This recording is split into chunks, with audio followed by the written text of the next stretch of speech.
अस्सलामुअलैकुम, welcome back to my channel. Hope all is well. अल्हम्दुलिल्लाह I am good. तो आज मैं आप लोगों के साथ skin brightening face pack share करने जा रही हूँ, जो कि बहुत ही हेल्दी इंग्रेडिएंट होंगे, केमिकल फ्री होगा। आपको बिल्कुल डरने की कोई ज़रूरत नहीं है इसको अप्लाई करने से पहले, क्योंकि मैं ख़ुद अपनी स्किन पे इसको काफ़ी टाइम से अप्लाई कर रही हूँ और मुझे रिज़ल्ट भी मिल रहे हैं। तो मैंने सोचा क्यों ना मैं आप लोगों के साथ भी शेयर करूँ, आप भी इससे फ़ायदा लें और आप भी अपनी स्किन पे थोड़ी तवज्जो दें। ये एक किस्म का रिमाइंडर है आप लोगों के लिए कि थोड़ा सा टाइम अपने लिए भी निकालें। तो ईद में भी थोड़े दिन रह गए हैं, मैंने कहा क्यों ना आप लोगों के साथ शेयर कर दूं। तो यहाँ सबसे पहला इंग्रेडिएंट है जी बेसन। तो और बाद में हम यूज़ करेंगे थोड़ी सी हल्दी, जो एंटी एजिंग है, ग्लोइंग स्किन के लिए बड़ी अच्छी है और हीलिंग प्रॉपर्टी है इसमें सबसे बढ़ के, एज अ मेडिसिन काम करेगी ये। और दूसरा हम यूज़ करेंगे यहाँ पे प्योर हनी यानी शहद, और लीमू का रस लेंगे जो कि विटामिन सी से भरपूर है, जो कि स्किन, हेयर और नेल्स के लिए बहुत अच्छा होता है। और हम यहाँ पे दूध लेंगे। दूध ना सिर्फ पीने में अच्छा है बल्कि ये स्किन पे भी लगाने में बड़ा अच्छा है, इससे बड़ी स्मूथ और ग्लोइंग स्किन होगी।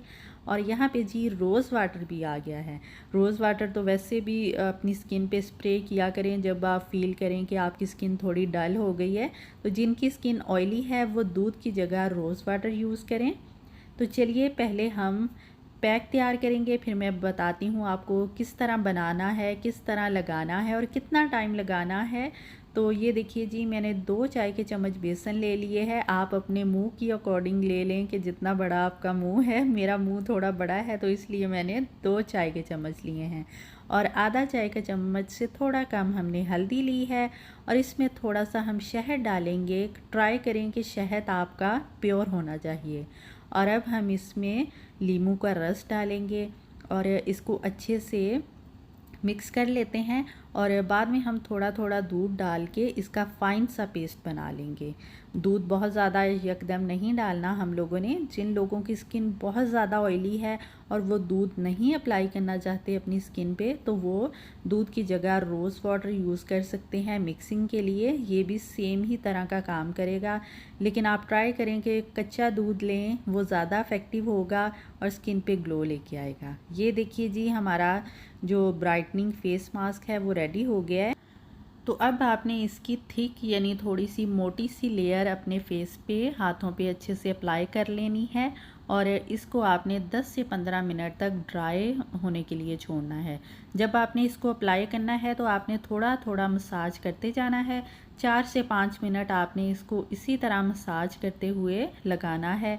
बिल्कुल लगा के नहीं छोड़ देना, अच्छे से गोलाई में आपने फेस पे आहिस्ता आहिस्ता मसाज करना है और फिर आपने इसको 10 से 15 मिनट के लिए छोड़ देना है ताकि ये अच्छे से ड्राई हो जाए। तो ये आपकी स्किन पे ना सिर्फ ग्लो लेके आएगा, एंटी एजिंग है, अगर दाग धब्बे हैं उनको भी आहिस्ता आहिस्ता से ख़त्म करेगा। बहुत ही इफ़ेक्टिव है। मैं ख़ुद अप्लाई कर रही हूँ काफ़ी टाइम से, तो मुझे बहुत अच्छे रिज़ल्ट मिले हैं। आप ट्राई कीजिएगा। यहाँ पे तकरीबन मुझे 15 मिनट हो गए थे हाथ पे लगाए हुए। ये अच्छा खासा ड्राई हो गया है। मैं इसको इस तरह रब करने की कोशिश कर रही हूँ, ये नहीं हो रहा। तो हम थोड़ा सा पानी लगाएंगे और जिस तरह स्क्रबिंग करते हैं अपने फेस की, बिल्कुल उस तरह हम सर्कुलर मोशन में अच्छे से अपने पूरे फेस पे हल्के हाथों से स्क्रबिंग करेंगे। यानी कि हमने इस प्रोसेस को 4 से 5 मिनट करना है, बहुत ज़्यादा नहीं करना, क्योंकि ज़्यादा फेस पे मसाजिंग से अक्सर रेडनेस ही आ जाती है फेस पे। तो आपने हल्के हाथों से 4 से 5 मिनट सर्कुलर मोशन यानी गोलाई में आहिस्ता आहिस्ता से इससे अच्छे से मसाज करना है, जिस तरह हम स्क्रबिंग करते हैं। इससे आपकी स्किन बिल्कुल क्लीन हो जाएगी, ग्लोइंग हो जाएगी, सॉफ्ट और स्मूथ हो जाएगी। ये देखिए, फिर बाद में आपने ठंडे पानी से बहुत अच्छे से अपने फेस को वॉश कर लेना है और उसको ड्राई कर लेना है। और आपने ये वीक में 1 दफ़ा लाजमी लगाना है और महीने में 4 से 5 दफ़ा इसको अप्लाई करें। इंशाल्लाह आपको बहुत ज़्यादा इफ़ेक्टिव रिज़ल्ट मिलेगा। इससे आपके जो कील महासल के दानों के जो दाग धब्बे हैं वो भी आहिस्ता आहिस्ता दूर होंगे, स्किन भी ग्लो करेगी, स्किन पे निखार सा आ जाएगा। तो चलिए अब हम अपने दूसरा क्लिनज़र तैयार करते हैं घर में ही। इसके लिए मैं शहद ले रही हूँ, थोड़ा सा नींबू का रस लूँगी, थोड़ा सा दूध शामिल करूँगी और थोड़ा सा हम रोज़ वाटर शामिल करके एक स्मूथ सा पेस्ट सा बन जाएगा इससे। आफ्टर स्क्रबिंग ज़ाहिर है हमारी स्किन थोड़ी सी यानी कि ब्लड सर्कुलेशन बढ़ जाती है स्क्रबिंग के बाद, तो उसके बाद क्लिनजिंग बहुत ज़रूरी हो जाती है। तो ये क्लिनज़र आप यूज़ कीजिएगा सर्कुलर मोशन में आहिस्ता आहिस्ता सॉफ्टनेस और स्मूथनेस के लिए। इससे और भी अच्छा रिज़ल्ट मिलेगा आपको इस फेस पैक का। तो इसको आपने आहिस्ता आहिस्ता अपनी स्किन पे अप्लाई करते जाना है और बहुत ही हल्के और सॉफ्ट हाथों से, जिस तरह बिल्कुल बच्चों के मसाज करते हैं मुंह का, उस तरह करना है।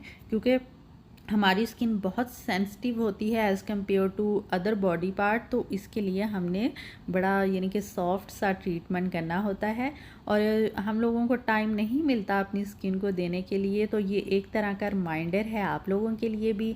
और ये जो फेस पैक है और ये जो मसाजिंग सा क्रीम टाइप मैंने ये बनाया है क्लिनज़र, ये बहुत इफ़ेक्टिव है। अक्सर जब मुझे टाइम मिले महीने में एक दफ़ा 15 दिन बाद तो मैं इसको लाजमी लगाती हूँ और मेरी स्किन को बहुत सूट कर रहा है।